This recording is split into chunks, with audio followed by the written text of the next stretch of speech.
ایک شخص اپنے دوست سے شکایت کر رہا تھا کہ اس کی بیوی اس سے ہمیشہ ناراض رہتی ہے۔ دوست نے اسے مشورہ دیا کہ عورت کتنی ہی خفا کیوں نہ ہو، تعریف سے خوش ہو جاتی ہے۔ آج شام کے کھانے پر اس کے پکائے ہوئے سالن کی تعریف کر دینا۔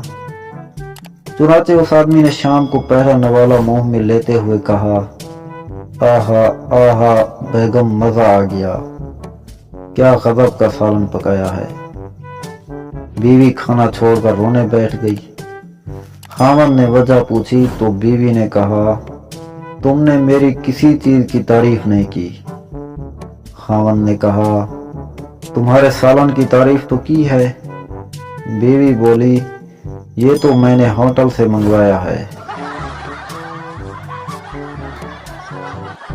ایک بچہ کھیت سے آلو نکالنے میں دادا کی ہیلپ کر رہا تھا۔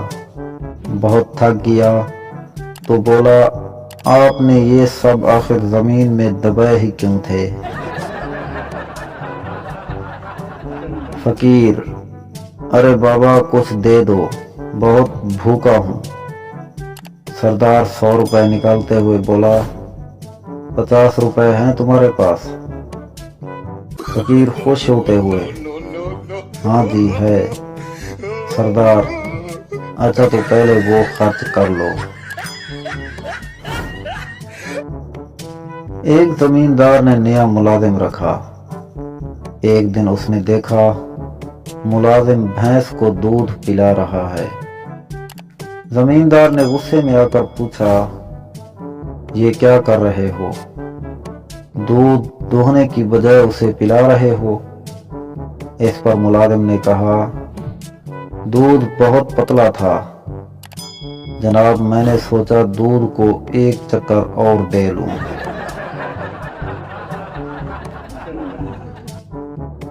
ایک آدمی کے سر پر بال کہیں کہیں تھے۔ چند لڑکے اس کے پیچھے آ رہے تھے۔ ان میں سے ایک بولا، ان صاحب نے تو سر پر گھاس اگا رکھی ہے۔ یہ سن کر وہ صاحب بولے، تبھی تو گدھے میرے پیچھے آ رہے ہیں۔